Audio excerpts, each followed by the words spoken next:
எல்லா புகழும் புகழ்ச்சியும் சர்வ உலகத்தை படைத்தாலும் வேத வல்லவனாகிய அல்லாஹ் ஒருவனுக்கு உரித்தாகட்டுமாக. அகிலத்தின் அருட்கொடை மக்கத்து ராஜா மதினத்து ரோஜா நமது உயிருக்கும் உயிரான உயிரினும் மேலான கருணையை உருவான கண்மணி நபிகள் நாயகம் ஸல்லல்லாஹு அலைஹி வஸல்லம் அவர்கள் மீதும் பாக்கியம் நிறைந்த குடும்பத்தார்கள், தோழர்கள், சாலிஹீன்கள், நாதாக்கள், நல்லோர்கள், குறிப்பாக இங்கே குழுமி இருக்கின்ற நம் அனைவர்கள் மீதும் அல்லாஹ்வுடைய வற்றாத கருணையும் கிருபையும் பேரருளும் பேருபகாரமும் என்றும் எப்பொழுதும் நின்று நிலவட்டும் வளர்த்துமாகுக. ஆமீன். சங்கைக்குரிய ஒரு நன்னாளிலே நாம் எல்லாம் அல்லாஹ்வுடைய அருளை வேண்டி அமர்ந்திருக்கிறோம். அல்லாஹ் தஆலா நம்முடைய நாட்டு தேட்டங்களையும் ஹாஜாத்துகளையும் முராதுகளையும் புனிதமிக்க லைலத்துல் கத்ருடைய இரவின் பொருட்டால் நிறைவேற்றி தந்தல் புரிவானாக. யா அல்லாஹ், எதிர்வரக்கூடிய காலகட்டத்தில் நாங்கள் எல்லாம் நிம்மதியான முறையிலே, சந்தோஷமான முறையிலே, ஒற்றுமையான முறையிலே வாழ்வதற்கு நீ அருள் புரிவாயாக. இந்த மஜ்லிஸிலே கலந்து கொள்பவர்களுக்கு என்னென்ன சிறப்புகள் இருக்கிறது என்று நீ வாக்குறுதி அளித்தாயோ, நபி அவர்கள் வாக்குறுதி தந்தார்களோ, அந்த அனைத்து நலவுகளையும் அல்லாஹ் நீ எங்களுக்கு தந்தருள் புரிவாயாக. அருமையானவர்களே, இந்த மஜ்லிஸிலே நாம் சாதாரணமாக நினைக்க கூடாது. ஏனென்றால் மாதத்திலே சிறந்த மாதம் ரமலான். மாதத்திலே சிறந்தது, அந்த ரமலான் மாதத்திலே சிறந்தது கடைசி 10 நாட்கள். அந்த கடைசி நாட்களில் சிறந்தது ஒற்றைப்படை இரவுகள். அந்த ஒற்றைப்படை இரவுகளிலே சிறந்தது லைலத்துல் கத்ருடைய இரவு. லைலத்துல் கத்ரிலேயே சிறந்தது நடு இரவு நேரம். நடு இரவு நேரத்திலே அல்லாஹ்வை நாம் கரம் ஏந்தி தொழுது கேட்கக்கூடிய இந்த தருணம் என்பது ஆக நாம் வாழ்ந்த வாழ்க்கையிலே மிக உச்சகட்டமான உயர்வான கண்ணியத்தை பெற்ற ஒரு நன்னாளிலே நாம் எல்லாம் இருந்திருக்கிறோம். அல்லாஹ் தஆலா அந்த மஜ்லிஸை கபூல் செய்வானாக. இந்த பள்ளிவாசலுக்கு வெளியில நிற்கக்கூடிய அந்த அவுலியாக்கள்லாம் உள்ள வந்துட்டீங்கன்னா நல்லா இருக்கும். தயவு செய்து உள்ள வந்துருங்க. ஏனென்றால் நீங்கள் இருக்கக்கூடிய 1 மணி நேரம் 2 மணி நேரம் ஒரு அமலுக்காக பள்ளிவாசலுக்குள்ள இருக்கிறீங்கன்னா இதுவும் ஒரு இத்திகாஃப். இத்திகாஃப் என்பது 10 நாட்கள் இருப்பது பரிபூர்ணமான சுன்னத்தான இத்திகாஃப். முடியல, ஏதோ சந்தர்ப்பத்துல முடியாம போயிடுச்சு, குறைஞ்சபட்சம் என்ன செய்யணும்? லைலத்துல் கத்ருடைய இரவுலையாவது அந்த இரவெல்லாம் நான் ரப்புக்காக பள்ளிவாசலிலே அமர்ந்து முடிந்த அளவிற்கு இபாதத்தில் ஈடுபடுகிறேன் என்ற நிய்யத்தோடு பள்ளிவாசலுக்குள்ள வந்துட்டோம் அப்படின்னா இதுவும் ஒரு விதமான ஈத்திகாஃப் தான். அந்த ஈத்திகாஃபிற்கும் அல்லாஹ் நற்கூலி தருவான். சரியா ஜட்டு? அப்புறம் எப்படி சஹர் செய்ய அப்படியே உள்ளுக்குள்ள உட்கார்ந்தா சஹர் வருமா? சஹர் நேரத்துல போய்க்கலாம். அது வரைக்கும் நாம் இருக்கக்கூடிய அந்த அமர்வு ஒரு ஈத்திகாஃப். இன்ஷா அல்லாஹ் நாம் ஒரு நியத்தோட உட்காருவோம். நம்ம இன்னும் கொஞ்ச நேரத்துல ஒரு கியாமுல் லைல் தொழுகையை நம்ம எல்லாம் தொழ இருக்கிறோம். ஒவ்வொரு வருஷத்துலயும் இந்த ஒரு ஆலிம் அவர்கள் வருகை தந்து நமக்கு சிறப்பான முறையில் கியாமுல் லைல், ஏன்னா இது கியாமுல் லைல் மேல நிறைய ஆசை வச்சிருக்காங்க இளைஞர்கள். தராவியாக்கு வராதவங்க கூட ஹஸரத் கியாமுல் லைல் இருக்கா அப்படின்னு கேட்கிறாங்க. அதாவது கியாமுல் லைலின் ஹதீஸ்ல இருக்கு, ஆனா அது நைட்டு தொழுகிறவங்க 2 மணிக்கு போய் கவுடானா பள்ளி வாசல்ல போய் தொழுதுட்டு அப்படி ஒரு நெய் சோறை சாப்பிட்டு வர பாருங்க, அது அல்ல கியாமுல் லைல். கியாமுல் லைல் என்னது? இரவிலே தொழக்கூடிய எல்லா இபாதத்தும் கியாமுல் லைல் தான். தராவீஹ் தொழுகை கியாமுல் லைல் தான். அது வீட்டிலே ஒரு 2 ரக்காத் முஸல்லாவை விரித்து தொழுகிறீர்கள் என்றால் கியாமுல் லைல். தஹஜ்ஜுடைய நேரத்திலே நீங்கள் வீட்டில் தொழுதாலும் சரி அல்லது பள்ளிவாசல்ல போய் தொழுது நீங்கள் தொழுதுட்டு வந்தாலும் சரி, அது கியாமுல் லைல் தான். அப்ப நீங்க அந்த ஜாமித் பள்ளிவாசலுக்கு போக கூடாதுன்னு சொல்றீங்களா? நான் அப்படி சொல்ல வரல. அது தொழுக வேண்டியதுனா நானும் போயிருக்கிறேன், போகவும் இருக்கிறேன், கலந்து கொள்வதில் எந்த தவறும் இல்லை. ரொம்ப அழகா அவர்கள் கலாம் போதி தொழு வைப்பாங்க. ஆனா சொல்ல வரக்கூடிய விஷயம் என்ன தெரியுமா? அசலியத்து என்ன தெரியுமா? தராவீஹ் தொழுகை தான் அசல். நிறைய நபர்கள் தராவீஹ் தொழுகையை அழகா உதாசீனப்படுத்திட்டு தொழுதா கியாமுல் லைல் மட்டும்தான். தராவீஹ்னா என்ன இருக்கு? டெய்லி நடந்துட்டு இருக்கு. அந்த ஆப்ஷன் வந்து எவ்வளவு வாட்டி தான் பார்க்கிறது, அந்த மாதிரி நினைக்கிறோம். ஆனா அந்த கியாமுல் லைலுடைய அசலியத்தே இந்த தராவீஹ் தான். அந்த தராவியில ஓதப்படக்கூடிய பரிபூரணமான குர்ஆனுடைய வசனங்கள். நேற்றைய தினத்துல ஆம்சாவுடைய அவங்க தாயார் இறந்துட்டாங்க. நேற்று மதுரை லோகருக்கு அப்புறம் அடக்கம் வேலூர்ல. தாயாருடைய வஃபாத்தை சந்தித்து விட்டு அடக்கம் செஞ்சு கபர்ஸ்தான்ல இருந்து அப்படியே நேரம் இங்க வந்து இறங்கினாங்க. ஒரு நாள் மட்டும் தொலை வைக்க வேண்டிய ஒரு சூழ்நிலை. அவங்க நினைச்சிருந்தா 2-3 நாள் லீவு போடலாம். ஆனா குர்ஆனை பரிபூர்ணமாக ஓதி முடிக்கணும், அதை ஓத கேட்கணும், அது மக்கள் எதிர்பார்ப்போடு இருப்பாங்கன்றதுக்காக வந்திருக்கிறாங்க. அப்ப இந்த உணர்வுக்கு நம்ம மதிப்பு கொடுக்கணும். ஹாஃபில் என்பது சாதாரண விஷயம் அல்ல. நம்ம ஓதுவோம், குல்ஹுவல்லா சூரா ஓதுவோம், அல்லம்து சூரா ஓதுவோம். அந்த சூறாவை மெஹராப்ல முஸல்லால நின்று ஓத சொல்லுங்க பார்ப்போம். எப்ப வேணாலும் சூரா ஓதலாம், அது பெரிய விஷயம் அல்ல. ஆனால் இந்த மெஹராபிலே முஸல்லாவில் வந்து நின்று தொழக்கூடிய அந்த நிலை என்பது சாதாரண விஷயம் அல்ல. ஏனென்றால் நமது உயிரினும் மேலான கண்மணி நாயகம் ஸல்லல்லாஹு அலைஹி வஸல்லம் அவர்கள் நின்ற இடம் இது. நான் ஓதுற நடந்த கூட ஓதுன சொன்ன நண்பர்கள் ஒருத்தர் இருந்தார். கொஞ்சம் வேடிக்கையா பேசுவோம். அவனோட பாணியே என்ன அப்படின்னா, அஜத்துமார்கள் தொழுவைக்கு கிண்டல் பண்றது. ஒரு கட்டத்துல அந்த பள்ளியினுடைய இமாம் இல்ல, தொழு வைக்கிறதுக்கு யாரும் இல்ல. இவன் யதார்த்தமா போனோடனே மோதிரப்புள்ள தொழு வைக்க சொல்லி உள்ள அனுப்பிட்டாங்க. முஸல்லால போய் தக்பீர் கட்டினோடனே வேற வழி இல்லை, இவர் தொழு வைக்க வேண்டிய ஒரு சூழ்நிலை ஆயிடுச்சு. தக்பீர் கட்டி சூரத்து ஃபாத்திஹா வரல. சூரத்து ஃபாத்திஹா அல்லது சூறால நடுவுல மாட்டிக்கிச்சு. கொதாம் உணர்ந்தான். வெளியில இருந்து 1000 பேசலாம், என்னப்பா ஓதுறாரு, என்ன நடுவுல மாட்டுது, நடுவுல சிக்குது, நடுவுல தடுமாறுது. அந்த இடம் அப்படிப்பட்ட இடம். ஆகையால் அந்த குர்ஆனை மனனத்தோடு முஸல்லாவிலே மெஹராபிலே தொழ வைக்கக்கூடிய அந்த தொழுகை என்பது சாதாரண விஷயம் அல்ல. ஒவ்வொரு ஹாஃபிலும் பகலெல்லாம் அதே சிந்தனையில் இருந்து அந்த ஆயத்துகளை கல்வியிலே ஏற்றி முஸல்லாவில் நின்று சமுதாயத்திற்கு முன்னால் சமர்ப்பிக்கக்கூடிய அந்த தொழுகை தான் தராவீஹ் தொழுகை. அந்த தொழுகையை நாம் எல்லாம் கண்ணியத்தோடு அதை பேணுதலாக இருந்தால் அல்ஹம்துலில்லாஹ் அதை தொடர்ந்து வரக்கூடிய எல்லா இபாதத்தும் நமக்கு இயல்பாகவே அமைஞ்சிடும். இன்ஷா அல்லாஹ் நம்ம நியத் வைக்கணும். எப்படி நியத் வைக்கணும்? தராவீஹ் தொழுறேன் அப்படி நியத் வச்சா பத்தாது. எப்படி நியத் வைக்கணும்? இன்ஷா அல்லாஹ் ஒரு நாளைக்கு 20 ரக்காத் அப்படின்னா ரமலான்ல 30 நாளைக்கு அல்லது 29 வைங்க. எத்தனை ரக்காத் வருது? 60. 600 ரக்காத். 600 ரக்காத் நான் இந்த ரமலானிலே தொழுதிருக்கிறேனா என்பது நாம் பார்க்கணும். ஒருவேளை சில நிர்பந்தத்தின் மூலமாக ஒரு 2 ரக்காத் விடுபட்டு போச்சு அல்லது ஒரு 4 ரக்காத் விடுபட்டு போச்சுன்னா கூட அன்றைய தினத்தில் அது கதா செஞ்சு முடிச்சிடணும். அன்றைய ரமலானிலே நம்ம எப்படி நோம்புக்கு கரெக்டா கணக்கு பண்றோமோ, 30 நோம்பு நான் கரெக்டா வச்சேன் அப்படின்றப்போ அந்த மாதிரி 600 ரக்காத் தொழுதிருக்கிறோமான்னு நம்ம பார்க்கணும். அப்படி இருந்தாதான் ஏதோ அல்லாஹ் கொஞ்சம் வணங்கி இருக்கிறோம்னு அர்த்தம். 600 ரக்காத் நம்ம தொழுதுட்டோம்னா அல்லாஹ்வை பெருசா உயர்வா வச்சுட்டா நல்ல.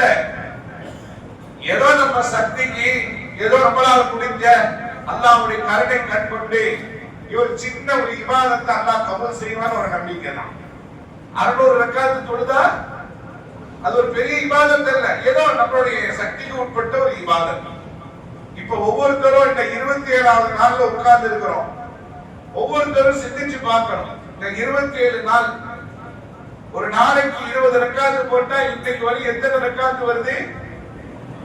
540. 540 சரி விடுங்க, இதை பண்ணப்பட்டாரு 540 ரக்காத்துகள் இன்றைக்கு நாம் தொழுது இருக்கிறோமா?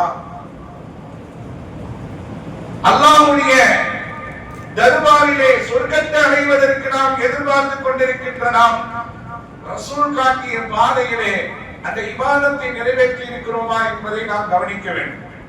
கடந்த காலத்தில் பிரச்சனை இல்லை, இனி கடக்க போற காலத்துல ஒரு 2 நாள் இருந்தாலும் சரிதான். இன்ஷா அல்லாஹ் தராவியை விட மாட்டேன், ஒரு ரக்காத்தை நாம் விட மாட்டேன். முழுமையா நிறைவேற்றுவேன் ஒரு நியத்தோட நம்ம இருந்தோம் அப்படின்னா அல்லாஹ் தஆலா அதற்கு உண்டான வாய்ப்பை தருவான். ஏன்னா அந்த தராவீஹ் தொழுகையை முழுமையாக நிறைவேற்றுவது கூட அல்லாஹ்வுக்கு பிடித்தமான ஒரு இபாதத். ரசூலுல்லாஹ் சொன்னாங்க, என் உம்மத்துமார்களுக்கு கஷ்டம் ஒன்று வந்துருன்றதுக்காக நான் விட்டேன், இல்லை என்றால் இஷாவுடைய ஜமாத்தை நள்ளிரவு 12 மணிக்கு தொழுவார் அல்லாஹ் கட்டளையாக்கியிருப்பான். எத்தனை மணிக்கு? 8 மணிக்கே இப்படின்றார். 8 மணிக்கே உடல் அசதி. ஸல்லல்லாஹு அலைஹி வஸல்லம் சொன்னாங்க, என் உம்மத்துக்கு அது கஷ்டமாயிரும், அதனால தான் இந்த நள்ளிரவு நேரத்தை நாம் மாற்றி இரவினுடைய துவக்கத்திலே இஷாவை அமைத்து அல்லாஹ் எனக்கு தந்துட்டான். இப்ப நம்ம தொழுகிறோம்ல இஷாவுடைய ஜமாத்து, இதெல்லாம் ரசூலுல்லாஹ்வுடைய கருணையின் மூலமாக இந்த உம்மத்துக்கு கிடைத்த பாக்கியம். 12 மணிக்கு தான் இஷா தொழுகணும் அல்லாஹ் சொன்னால தொழுதுதான் ஆகணும், எழுந்திருச்சுதான் ஆகணும், வேற வழி இல்லை. ஆனால் அந்த மாதிரி ஒரு நிலைமையை அல்லாஹ் நமக்கு தரல. அதே போல 5 வேளை தொழுகையில ஃபஜ்ர் தொழுகைக்கு பின்னாடி லொஹர் வரைக்கும் பிட்வீன் இடைவேளை ஒரு 6 மணி நேரத்தை அல்லாஹ் தஆலா நமக்கு ஏற்படுத்தி இருக்கிறான். அவன் நினைச்சா 10 மணிக்கு ஒரு வக்த போட்டு வா பள்ளிக்கு வா வந்து தொழுதுட்டு போ என்று அல்லாஹ் சொல்லி இருக்கலாம். ஆனா அல்லாஹ் அப்படி சொல்லாம அந்த நேரத்தில் தொழுகையை கடமையாக்காம நமக்கு துனியாவுக்காக விட்டிருக்கிறான். போங்க போய் சம்பாதிங்க, உலகத்திற்கு தேவையான நீங்கள் திரட்டிக் கொள்ளுங்கள் என்பதற்காக அல்லாஹ் அந்த நேரத்தில் எந்த தொழுகை நமக்கு கடமையாக்கணும். இதெல்லாம் அல்லாஹ் நமக்கு தந்த ஒரு கருணை. ஃபஜ்ர் தொழுத உடனே என்ன செய்யுமா? ஃபஜ்ர் தொழுத உடனே வியாபாரத்தை தொடங்குங்கன்னு பாருங்க. அது பெரிய பரக்கத்து இருக்கு. ஏன் உம்மத்துமார்களுக்கு அல்லாஹ் பரக்கத்து செய்யப்பட்டது சுபுக்கு பின்னாடி உள்ள நேரம் தான். அந்த நேரத்துல நீங்க ஃபஜ்ரை தொழுதுட்டு ஒரு திக்ரு ஆத்துகளோ யாசீனியோ துஆவியோ ஏதோ ஒரு தஸ்பீஹாத்தியை செஞ்சுட்டு போய் தொழில ஆரம்பிச்சீங்கன்னா லொஹர் வரைக்கும் உங்களோட துனியாவுக்கு தேவையான எல்லா வியாபாரம் முடிஞ்சு போயிடும். நம்ம என்ன செய்யறோம்? 10 மணிக்கு எந்திரிப்போம், சற்ற தூங்குறது 11 மணிக்கு. பட் எங்க லொஹருக்கு வர்றது?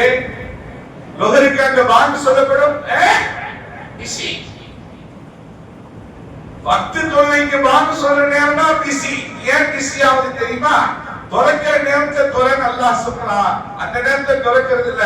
அதனாலதான் தொழுகைக்கு போக வேண்டிய நேரத்தை பூரா அடி வாங்குது. அதுக்கு பின்னாடி பாருங்க, லொஹர் தொழுகைக்கு பின்னாடி அல்லாஹ் அசர் வரைக்கும் கொஞ்சம் நேரம். இது எதுக்கு தெரியுமா? இந்த காலையில செஞ்ச தொழில மிச்சம் மீதி சொச்செல்லாம் இருக்கும் இல்லையா, அதெல்லாம் பினிஷ் பண்றதுக்கு தான் லொஹர் டு அசர் வரைக்கும். அல்லாஹ் விவரம் இல்லாமனா நமக்கு கடமையாக்கலாங்க. நம்மள படைச்சவன் அவன், நமக்கு உயிர் கொடுக்கிறவன் அவன், நமக்கு உணவு கொடுக்கிறவன் அவன். என்ன பண்ணா இவனுக்கு கரெக்டா இருக்கட்டும் ஸ்கெட்ச் போட்டு அனுப்பி இருக்கிறான். அப்ப அந்த லொஹருக்கு பின்னாடி மீதமுள்ள வியாபாரத்தை எல்லாம் முடிச்சுட்டு அசருடைய நேரம் வந்து விட்டால் அசருக்கு அப்புறம் சில தேவைகள் இருந்தால் பூர்த்தி செய்யலாம். அதுக்கு பின்னாடி உள்ள நேரங்கள் பூரா அல்லாஹ்வுக்காக நேரம். வலிமார்களுடைய நல்லடியார்களுடைய சாலிஹீன்களுடைய வாழ்க்கை வரலாறுகள் எல்லாம் புரட்டி பார்த்தீங்கன்னா இந்த அசர் வரைக்கும் தான் அவருடைய துனியாவுடைய தேடலா இருக்குமா. அந்த அசருக்கு பின்னாடி அவருடைய நேரங்கள் எல்லாம் ரப்புக்காக ஒதுக்கி விடுவார்கள். நீங்க சொல்றதெல்லாம் பயானுக்கு தான் அசத்து ஒத்து வரும், வாழ்க்கைக்கு ஒத்து வராது. ஏன்னா நிறைய பேருக்கு வியாபாரம் அசருக்கு பின்னாடி தான் சூடு பிடிக்கும். சுண்டல் வியாபாரம், பானிபூரி வியாபாரம் எல்லாம் மதுரைக்கு பின்னாடி தான் சூடு பிடிக்கும். இந்த நைட்டு ஃபாஸ்ட் ஃபுட் கடைக்காரங்களாம் இச்சாவுக்கு பின்னாடி தான் சூடு பிடிக்கும். நீங்க என்ன சொல்றதெல்லாம் முரணா சொல்றீங்க. நான் சொல்லல, ரப்பு சொல்றா, ரப்புடைய தூதர் ஸல்லல்லாஹு அலைஹி வஸல்லம் சொல்றாங்க. இந்த மாதிரி நம்முடைய வாழ்க்கையை அமைத்துக் கொண்டால் நம்முடைய வாழ்க்கைக்கு தேவையான பரக்கத்தை வருமானத்தை அல்லாஹ் தஆலா கொண்டு வந்து சேர்ப்பான். தவக்குல் தான் வேணும். முதல்ல அல்லாஹ் சொல்ற மாதிரி செய்யணும். செஞ்சு பார்த்தோம்னா நமக்கு வசதி கிடைக்கும். அதுல கொண்டு போய் நம்ம என்ன செய்யக்கூடாது? அறிவை கொடுத்தக்கூடாது. செஞ்சுதான் பார்ப்போமே. ஒரு டாக்டர் ஒரு மருந்தை சாப்பிட சரியாகணும்னு நம்பிக்கை கொள்றோம்ல, ஈமான் கொள்றோம்ல. ஒரு ஸ்பெஷலிஸ்ட் ஒன்று சொல்றாரு, இது செய் உனக்கு சரியாகும், அப்படியே ஈமான் கொள்வோம். நோ எதிர்கேள்வி, நோ கொஸ்டின்ஸ். ஆனா அல்லாஹ் ஒன்று சொல்லிட்டான் அப்படின்னா ரசூலுல்லாஹ் ஒன்று சொல்லிட்டாங்க, நம்ம அறிவை புகுத்துவோம். அது எப்படிங்க சாத்தியமாகும்? அது எப்படிங்க? அது எதிர்கேள்வி கேட்கிறோம். எப்ப எதிர்கேள்வி கேட்கிறோமோ அப்பவே ஈமான் அடிபடும். ஸல்லல்லாஹு அலைஹி வஸல்லம் சொல்றாங்க, இஷாவிற்கு பின்னால் நீங்கள் தூக்கத்திற்கு பொறுப்படுங்கள், இஷாவிற்கு பின்னால் துன்யாவுடைய தொடர்பை துண்டியுங்கள். ரசூலுல்லாஹ் சொல்றாங்க. நம்ம சொல்லுவாங்க, நான் 10 மணிக்கு தான் ஆபீஸ்ல இருந்து வரேன், 10 மணிக்கு ஆபீஸ் போறேன், நான் வீட்டுல கொஞ்சம் பார்ப்பேன், அப்புறம் சாப்பிடுவேன், அப்புறம் கொஞ்சம் போன் நோட்டுவேன், நான் 1 மணிக்கு தான் படுப்பேன். படு. ரசூலுல்லாஹ்வுடைய சுன்னத்துக்கு மாற்றம் என்று மட்டுமல்ல, ரசூலுல்லாஹ்வுடைய வழிமுறையில் இருக்கக்கூடிய ஒவ்வொன்றிலுமே நமக்கு ஆரோக்கியம் பொதுந்து.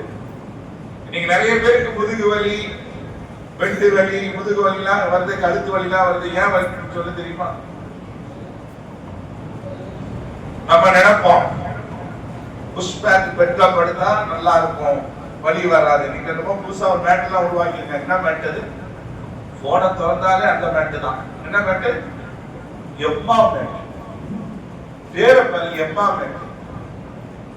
இது நீங்க படுத்தீர்கள் என்றால் படுத்தது போல தெரியாது, படுத்தது போல தெரியாது. அருமையானவர்களே, எதற்காக இதை சொல்ற தெரியுமா?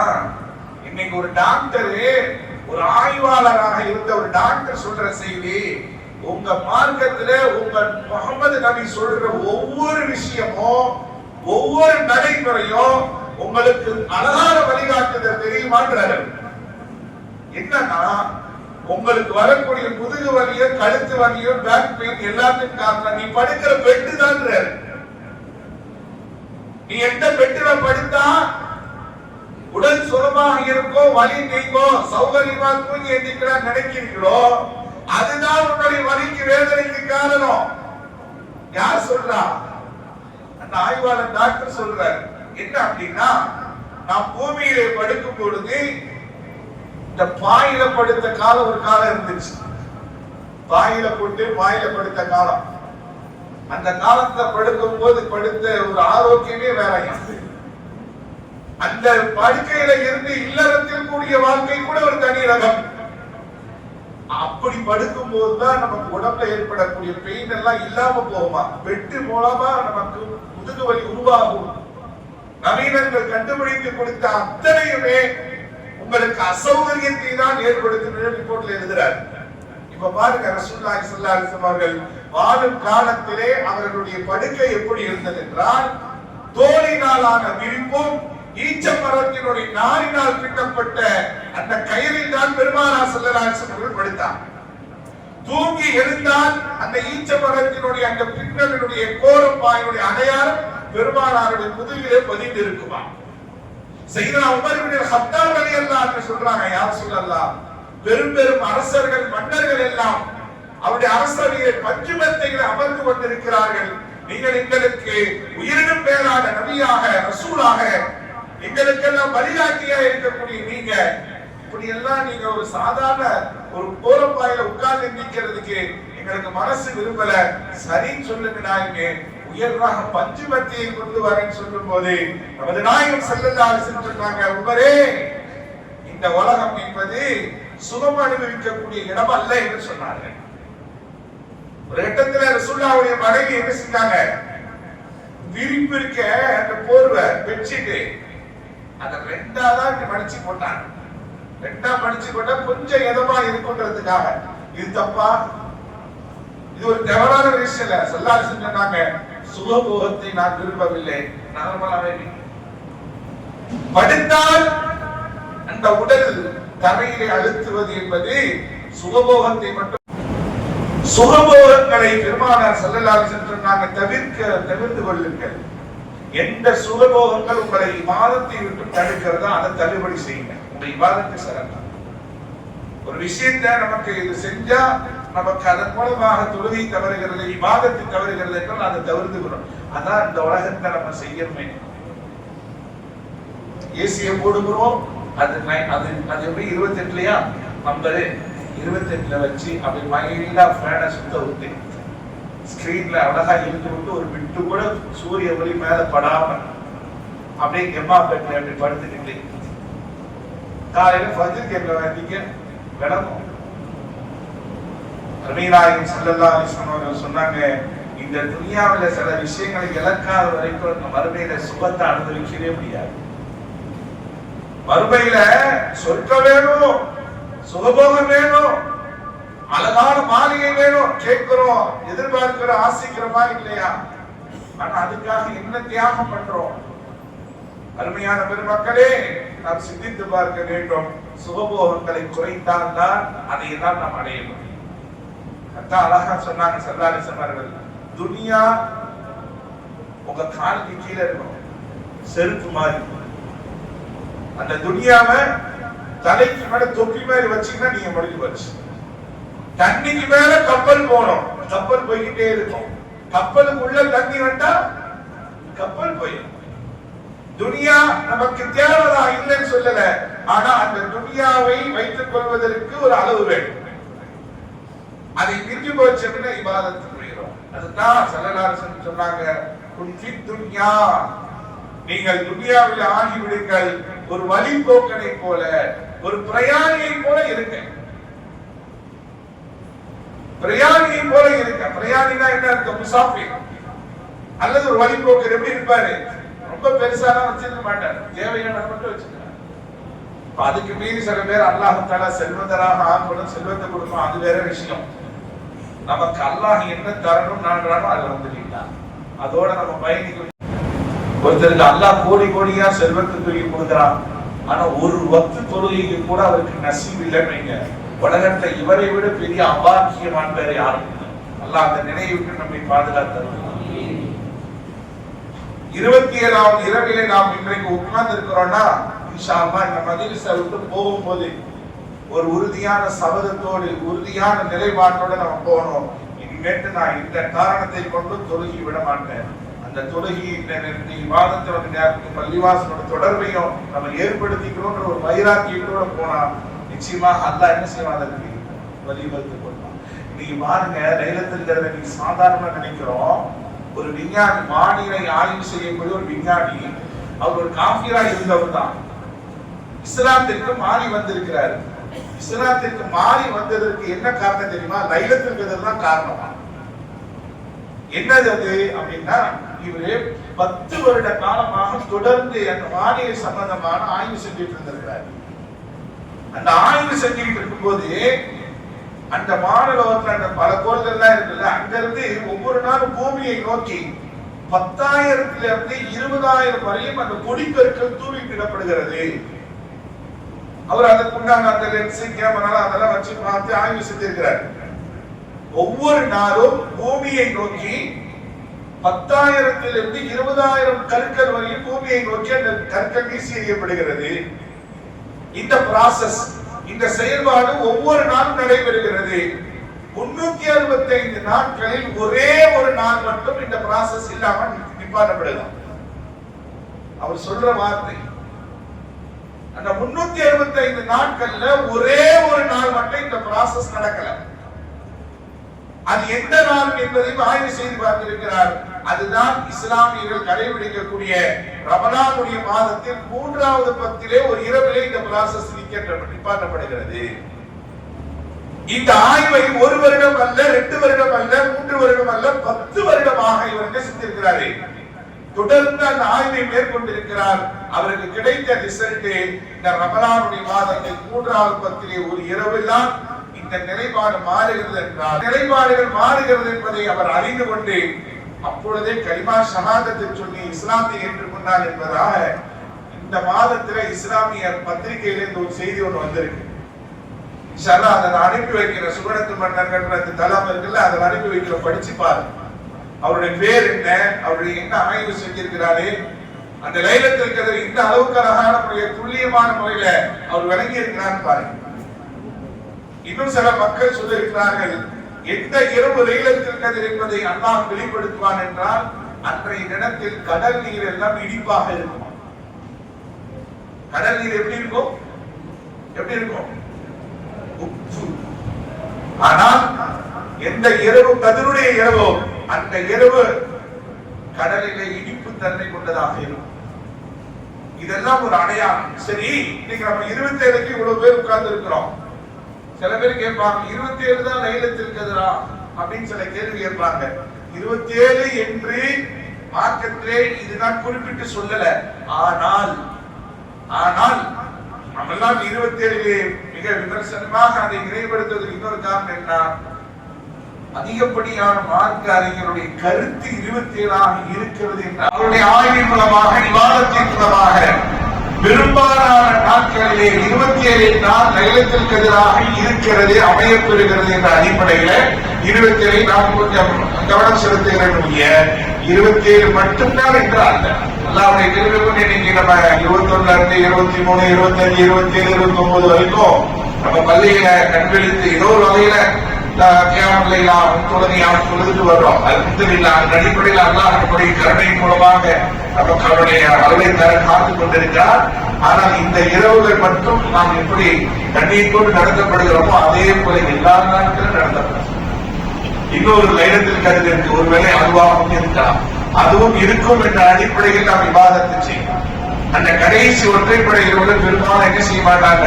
அப்படி மஹல்லால் அல்லாஹ்வுடைய கிருபை கொண்டு ஒரு பெரிய கிருபை என்னன்னா, அன்னைக்கு தான் நம்ம குர்ஆனை சத்தம் பண்றோம். நிறைய பள்ளிவாசல்கள்ல 27 முடிச்சுட்டு இந்த 27 நிறைய பேருக்கு என்னன்னா லைலத்துல் கத்ரோ இல்லையோ இன்னைக்கு தான் அதற்கு சின்ன சின்ன சூறாவா ஓதுவார்.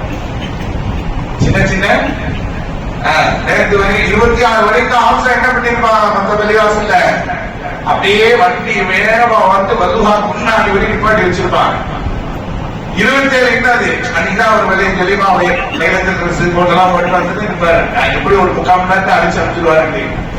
இங்க நிலவரம் வேற. இன்னைக்கு வாசா 1.5 சொல்லிட்டாரு அந்த பள்ளி வாசல்லாம் பொதுவாக ஓதுறாங்க. இவன் மட்டும் இவ்வளவு தூரம் ஓதுறாங்க. குர்ஆன் சத்தம் 29. எதுக்காக 29 வச்சிருக்காங்க? நம்ம ஆசா விட்டா 10 நாளே குர்ஆன் படிச்சிருவாங்க. அந்த அளவுக்கு அழகான பாடத்தை கொண்டவங்க அவங்க.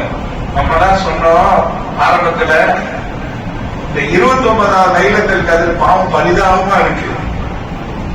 21, 23 நம்ம பள்ளிவாசல கொண்டாடுறது, 25 கூட பக்கத்து பள்ளிவாசல் எப்படியே போயிடுவாங்க. 27 கொஞ்சம் அப்படி எப்படியுமா இருக்கும்.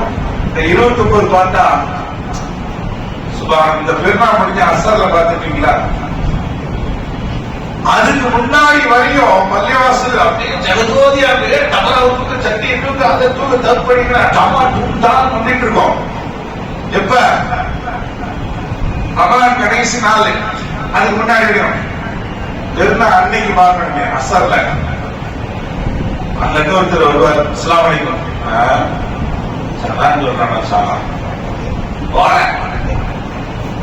பெருநாள் அன்னைக்கு எல்லாம் ஓட்டி போயிடும். கடைசியில பார்த்தா பள்ளிவாசல எல்லாம் பார்த்தா காலியா நடக்கும். சில பள்ளிவாசல் எல்லாம் என்ன செஞ்சிருப்பாங்க, எழுதி போட்டிருப்பாங்க காணவில்லை. காணவில்லை பார்த்தா ரமலான் 1 முதல் 30 வரைக்கும் வந்த நல்லடியார்களை சப்பான்களை 1 நுகர் முதல் காணவில்லை. கண்டுபிடித்து தருபவர்களுக்கு மறுமையை தக்க சன்மானம் வழங்கப்படும். அது வரைக்கும் பள்ளிவாசல் அது எப்படிதான் ஒன்று பட்டா நிப்பாட்டான்னு தெரியலப்பா. அது என்ன நீத்தோட இருப்பாங்களா தெரியும். அதாவது ஒரு 6 நாளைக்கு தொழுகை வந்துட்டு அப்படியே கொஞ்சம் கொஞ்சமா சத்து பண்ண கூட ஒரு மனசு ஆடி இருக்கும். போன்ல சார்ஜ் குறைஞ்ச மாதிரி குறைஞ்சு வச்சுக்கலாம். சடனா வெறும் அன்னைக்கு வந்த கூட்டம் நுகருக்கும் அசருக்கும் இல்ல மறுநாள் பார்த்தா சச்சானா வட்டி வடிக்குதுன்னா எப்படி அது அப்படின்னா ஒண்ணும் புரியல. அல்லாஹ் அந்த நிலையை மாற்றி அமைத்து தந்தருவானாக. அந்த ஈமானோட நம்ம இருக்கணும் தான் இப்ப சொல்றோம். ஏன்னா பெருநாள் அன்னைக்கும் நம்ம என்ன செய்யணும், பெரியவங்க தான் சொல்லுவாங்க பெருநாள் இன்னைக்கு ரொம்ப அல்லாட்ட ரொம்ப நன்றி செலுத்தணும். என்ன அப்படின்னா இந்த ரமலானுக்கு முன்னாடி நம்ம என்ன கேட்போம், அல்லாஹ்வும்ம பாரிக் லனா ஃபீ ரஜப வ ஷஅபான வ பல்லிக்னா ரமலான் கேட்டோமே. அந்த பல்லிக்னா ரமலான் அடைய வையும் கேட்டோமே.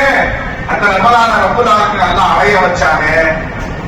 30 நாள் நோன்பு வைக்க வச்சானே. ஏதோ இரவு நேரத்தை தொழுக வச்சானே. எந்த ஒரு உடல் சேதமும் இல்லாமல் உயிரோடு நம்மளை நடமாட வச்சானே. இதுக்கெல்லாம் ஒரு நன்றி செலுத்தும் பாவமாக அன்றைய நேரத்தில் அல்லாஹ்ட்ட கொஞ்சம் கூடுதலா கண்ணீர் வடிக்கும். அல்லாஹ்வுக்கு நன்றி செலுத்தும் போது என்ன பாக்கியம் கிடைக்கும் தெரியுமா? அல்லாஹ்ட்ட அழுது கேட்கும் போது அவன்கிட்ட மன்றாடும் போது என்ன தெரியுமா நமக்கு கிடைக்கக்கூடிய பெரிய பாக்கியம்? அடியான் இவ்வளோ நம்பிக்கையோட அவன்கிட்ட அழுகுறான், இப்போ அவனுக்கு ஒரு 10 ரமலான் எக்ஸ்ட்ரா அவன் அனுபவிக்கக்கூடிய அளவுக்கு வாய்ப்பு கொடுத்துருவான். குர்ஆன்ல அல்லாஹ் சொல்றான், உங்களுக்கு அருட்வரங்கள் பெருக வேண்டும் என்றால் அது பணமா இருக்கட்டும், இபாதத்தா இருக்கட்டும், ஆயுள் காலமா இருக்கட்டும், ஏதோ இருக்கட்டும், உங்களுக்கு அதிகப்படியாக வேண்டும் என்றால் நீங்க ரொம்பதான் முயற்சி பண்ண வேணாம். அல்லாஹ் குர்ஆன்ல லஇன் ஷக்கர்தும் லஅஸீதன்னக்கும், நீ எங்களுக்கு நன்றி உடையவனாக இரு, என்னுடைய அருள் வளத்தை உனக்கு நாம் இது விஸ்தீரமாக்கி தரேன். லஇன் ஷக்கர்தும் லஅஸீதன்னக்கும், நீ நன்றி உடையவனாக இருந்தால் என்னுடைய அருள் வளங்களை உனக்கு நான் அதிகப்படுத்தி தருவேன். இது அல்லாஹ் குர்ஆனிலே சொல்லுகிற வாக்குறுதி. பெருமக்களே, அல்லாஹ்வுக்கு நன்றி செலுத்திட்டே இருந்தா போதும், அல்லாஹ் தஆலா அவருடைய அருள் வளங்களை திறந்து விட்டுருவான். இதை அல்லாஹ்வுக்கு நன்றி செலுத்தக்கூடியவர்களுக்கு நல்லா தெரியும். அப்ப பெருநாளை நாம் அனுபவிக்கலாம். அல்லாஹ்விற்கு நன்றி செலுத்தும் முகமாக அவனிடத்திலே தொழுது கேட்கும் போது அல்லாஹ் என்ன செய்வான்? கேட்கிற முறை ஒண்ணு இருக்கு. எப்பவுமே அல்லாஹ் கேட்கும்போது எப்படி கேட்கணும்? அல்லாஹ் தந்து நான் கல்யாணம் வச்சிருக்கேன், பிள்ளைங்க நல்லா கொடுத்துரு, அப்படி கேட்க கூடாது. கேட்கிற விதை இருக்கு. அப்ப இந்த மனைவிலாம் கணவர்கிட்ட சில விஷயங்களை சாதிக்கிறதுக்காக சில பாணியை வச்சிருப்பாங்க. அது வரைக்கும் சவுண்டா இருக்கும். அவங்களுக்குன்னு ஒரு விஷயம் வரும்போது ஏங்க அந்த ஏங்க போது இப்போ நமக்கு ஏதோ ஒரு கொட்டேஷன் உழவும் போது என்ன பண்ணி பக்கத்தோடு பாத்திமா இருக்காவோ, அடுத்த ஒரு ஆயிஷா இருக்காவோ, இந்த போலீஸ் வரையும் கூப்பிடுறாங்க, போய்க்கிறாங்க. அது வரைக்கும் இருக்கும் கோபமாதான் இருக்கும் மனைவி மேல. அந்த கூப்பிட்ட சொன்ன பாணி அவன் எவ்வளவு ரொம்ப ஒரு தன்மையான கேங்க அப்படின்ற போது செப்போ இவர் என்ன செய்வார்? ஏதாவது ஒரு நேரத்துல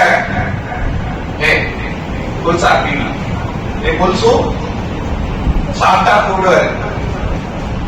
என் ஃப்ரெண்ட் எல்லாரும் அப்பாவா பலன் கூப்பிடுறாங்க. எப்படி நான் சொன்னேன், என் வைஃப்ல கேட்க வர மாட்டேன், செப்பிட்டு வந்துவாங்க.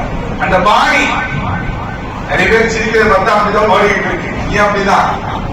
மனைவியை செல்லமா போடுறது தப்பு இல்லை, ஆனா ஆகுமான விஷயத்துக்கு அவங்கள்ட்ட இறக்கமா போடுறது தப்பு கிடையாது. சல்லாதி சொன்னவர்கள் கூட ஆயிஷா நாயகி ஆயிஷ் அப்படின்னா ஆயிஷாவ சாப்பிட்டா என்ன செஞ்சாங்க? ஆயிஷ் செக்க சிவந்தவரே, இப்படியெல்லாம் பெரும்பாலானவர்கள் மனைவியை அழைத்திருக்கிறார்கள். அப்ப அழைக்கக்கூடிய அந்த பாணி இருக்கு தெரியுமா?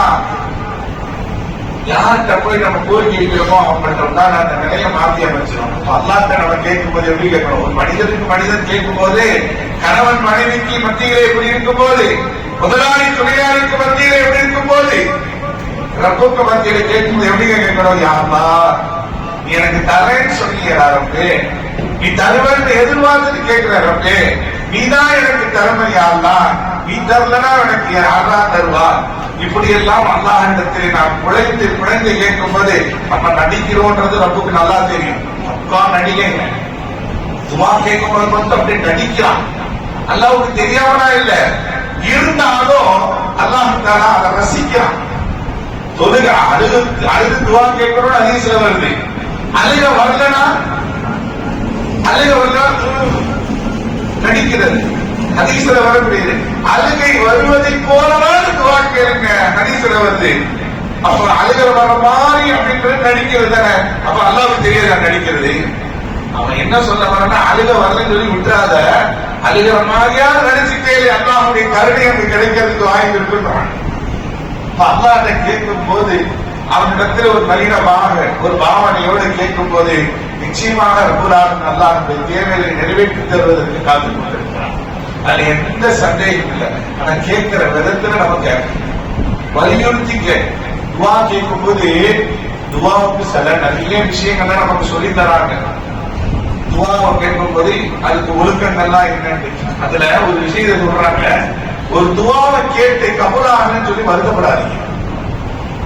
நான் துவா கேட்டுக்கிட்டே இருக்கேன், அல்லாஹ் எனக்கு தர மாட்டேங்கிறானே என்று நீங்கள் கவலைப்படாதீங்க. ஏனென்றால் இன்னொரு ஹதீஸ்ல சொன்னாங்க, ஒரு அடியான் துவா கேட்டுக் கொண்டிருக்கும் போது அவசரப்படாமல் இருக்கும் காலம் எல்லாம் அவருடைய துவா அங்கீகரிப்புலதான் இருக்குறாங்க. ஒண்ணு. இன்னொரு விஷயம் என்னன்னா, நம்ம கேட்டோன்னே அல்லாஹ் தந்துட்டான்னு வைக்கல, அந்த துவாவை அதோட முடிச்சிருக்கோம். அடுத்து நம்ம என்ன செய்ய மாட்டோம், கேட்க மாட்டோம். அந்த தருணம் போது திரும்ப திரும்ப கேட்போம், கிடைக்கிற வரையும் கேட்போம். அந்த திரும்ப திரும்ப கேட்கிறதுல அல்லாஹ்வுக்கு ஒரு சந்தோஷம், அல்லாஹ்வுக்கு ஒரு சந்தோஷம் ஏற்படுகிறது. அடியான் திரும்ப திரும்ப கேட்கும்போது அதை ரசிக்கிறான். நம்ம துவா என்பது நம்ம தேவைகளை பூர்த்தி செய்து வைக்கக்கூடியது மட்டுமல்ல பெருமக்களே, அல்லாஹ்வை சந்தோஷப்படுத்தி வைக்கக்கூடிய காரியமும் கூட. அதனாலதான் நபிகள் நாயகம் ஸல்லல்லாஹு அலைஹி வஸல்லம் அவர்கள் அத்துஆ வஃபுல் இபாதா, மனுஷனுக்கு மூளை எப்படி முக்கியமோ, ஒரு மனிதனுக்கு மூளை எப்படி முக்கியமோ அதே மாதிரி எல்லா வணக்கத்தினுடைய மூளை எதுன்னா துவா தான். அந்த துவாவை அல்லாஹ்விடத்தில் வலியுறுத்தி கேளுங்கள் என்பதாக நபிகள் நாயகம் ஸல்லல்லாஹு அலைஹி வஸல்லம் நல்லாவே நம்ம அசத்து தொழுகைகளுக்கு வந்தாங்கன்னா வந்தாச்சா, சரி அவன் வந்துட்டாங்கன்னா அடுத்து நம்ம ஆசைத்தவான சொல்லிடணும். நம்ம இன்ஷா அல்லாஹ் ஒரு மணி வந்துட்டு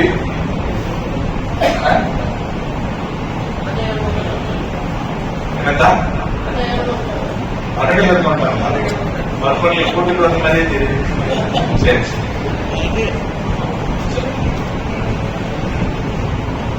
அருமையானவர்களே, ஒவ்வொரு வருஷமும் அவங்க அழைப்பு கொடுத்தோடனே தவறாம வர மன்னடியில இருந்து வந்துட்டு இருக்கிறாங்க. அல்ஹம்துலில்லாஹ் அதுக்கு ஒரு பெருமக்கள் ஒரு எதிர்பார்ப்போடு இருக்கிறாங்க. அல்ஹம்துலில்லாஹ் இந்த அமல அல்லாஹ் கபூல் செய்யணும். இது தொடர்ந்து நடைபெறுவதற்கும் அல்லாஹ் தான் அருள் புரிவானாக. அருமையானவர்களே, நாம் நிறைவுக்கு வருவோம். இந்த 27 நாளை தொடர்ந்து இன்ஷா அல்லாஹ் இன்னொரு 2 நாள் தான் இருக்கு. ரமலான் நமக்கு விடை பெறுகிறது. இந்த விடை பெறும் போது இத சந்தோஷமா ஏற்றுக்கிறதா இல்ல கவலையா பார்க்கிறதா? ரமலான் முடிஞ்சிருச்சு அப்படின்னு ஒரு சந்தோஷமும் இருக்கு. நிறைவான முறையில நோன்பு வச்சு இபாதத்து செஞ்சு நிறைவு செஞ்சுட்டோங்க. இன்னொன்னு நம்மளை விட்டு விடை பெற்று போகுது, மீண்டும் வரும். நாம் அந்த தருவாங்க, அந்த ரமலானை சந்திக்கக்கூடிய ஒரு வாய்ப்பு அல்லா தருவாங்க, அல்லா தரணும். அந்த ஒரு கவலை. ஏன்னா 2 விஷயத்துல பெருமக்கள் அதிகமா இந்த ரமலான் விடை பெறும் போது அவங்க அதிகமா கவலை தான் படுத்துக்கிறாங்க. ரமலான் நம்மளை விட்டு விட பெறுது. நீங்களே பாருங்க, 30 நாள் இருந்தாங்க வீட்டுல இருக்கக்கூடிய பரபரப்பான ஒரு நிலைப்பாடு, நோன்பு திறக்கக்கூடியது, சகதி அப்படின் போது மறுநாள் மாதிரி இருக்கும், இழந்த மாதிரியே அப்படியா ஒன்றும் இல்லாது. நாங்க எவ்வளவு குஷியா இருக்கிறோம். மனைவி காலைல நாஸ்டா செஞ்சு கொடுத்து எவ்வளோ நாளா. சில பேர் அந்த நாஸ்டா கொஞ்சம் பண்றக்கூடிய சூழ்நிலை ரொம்ப ரசிப்பாங்க. ஆனா உண்மையிலேயே ரமலான் என்பது முடியும் போது சந்தோஷத்தை விட ஒரு விதமான கவலைத்தான் அதை நமக்கு பெற்றது. உண்மையான ஈமான் நமக்கு பல ரமலானை சந்திக்கக்கூடிய வாய்ப்பை தந்தல் புரிவானாக. நாம் இந்த ரமலானிலே எப்படி இருக்கோமோ அதே நீயத்தோட மற்ற மாசத்தை இருக்கிறதுக்கு முயற்சி செய்வாங்க. அதுதான் சொல்லியிருக்கிறோம். பயன் பண்ண ரஜத்து என்னமோ சொல்ல வராது. ஒரு மணி ஆயிடுச்சு, ஒன்றும் புரியல. ஆனா கத்தர நடுவில் சவுண்ட் மட்டும் வருது. அப்படி அல்ல, நம்ம நோக்கம் என்ன சொல்ல வரக்கூடிய விஷயம் என்ன அப்படின்னா, ரமலானை போல எல்லா நாளும் ரொம்ப இருக்கிறான். இந்த ரமலான்ல எந்த ஈமான் நம்மள தொழிலுக்கு எழுப்பி விட்டுச்சோ, இந்த ரமலான்ல எந்த ஈமான நம்மள அல்லாஹ் பயந்து நடக்க வச்சுச்சோ, அந்த பயம் எல்லாருக்கும் இருந்துச்சுன்னா அதுதான் நமக்கு எல்லா காலத்திலும் ரமலான் இருக்கும். இந்த தத்துவாவை நமக்கு ஏற்படுத்துறது அசலியத்தை அபுல்லாவின் அல்லாஹத்தில் அப்படி உன்னதமான ஒரு தத்துவாவை நமக்கு தந்தார் புரிவானாக. நம்முடைய ஹாஜாத்துகளை நாட்ட வேண்டங்களை அல்லாஹ் நிறைவேற்றி தருவானாக. சந்தோஷமான முறையில் நம்முடைய வாழ்க்கையை கழிவதற்கு அல்லாஹ் அருள் புரிவானாக. வரக்கூடிய ரமலானுக்கு பரிசாக இருக்கக்கூடிய அந்த பெருநாளை நம் குடும்பத்தாரோடு மகிழ்ச்சியோடு அதை கொண்டாடுவதற்கான வாய்ப்பு அல்லாஹ் நமக்கு தந்தார் புரிவானாக.